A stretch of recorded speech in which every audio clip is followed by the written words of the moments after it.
So explain one more time. So the people that were in front of me, there were two people in front of me that used a Sharpie. Yes. That was given to them by the poll workers. Yes. It did not read their ballot. Okay. And they slid it in there twice. I used a pen. Yep. Took their Sharpie and threw it away. And it read your ballot. And it read my ballot. And it read your ballot. And it read my So ballot. what they're doing is they're telling people to use the Sharpies. That way, Yes.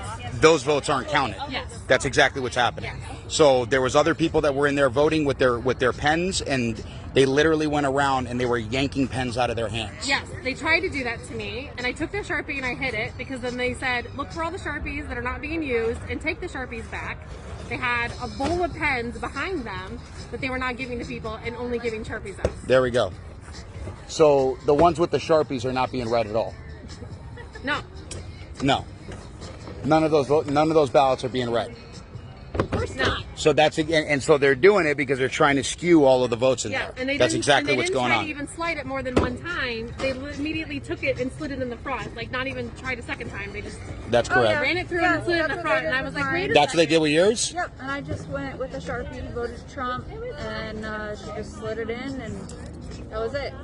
But But they're not counting. They're not counting the ones with the Sharpies.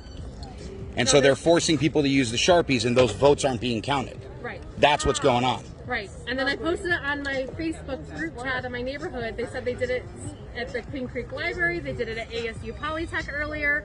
They're like 4 different polling places were doing Sharpies, all in like between Queen Creek and like the edge of Gilbert. Yep. And those ones are not being counted. Yeah. They're invalid. Yeah. I mean, Yes. like, I have proof. So they're invalidating votes is what they're doing. Yes. Yeah. Yes. Like, That's how I it took a feels like. picture of my Okay. ballot for And then Trump. there was a guy that directly came out and yelled at me 3 times. They both came out. Oh no, they called the sheriffs You guys and said should that stop. and told us to stop handing out the ballpoint pens, in which case those are the only ones that are actually being Yeah. counted and validated. I used your pen and then I Yeah. sent it back to you and I And said, they're- give this to somebody. 'Cause this Yes, works. yes. And so we know that, and we've been telling them you need to use a ballpoint pen, not the Sharpie, and now those are getting invalidated. Yeah. So people are coming here to vote for Donald Trump, and those votes are all getting invalidated. That's what's going on. There we go.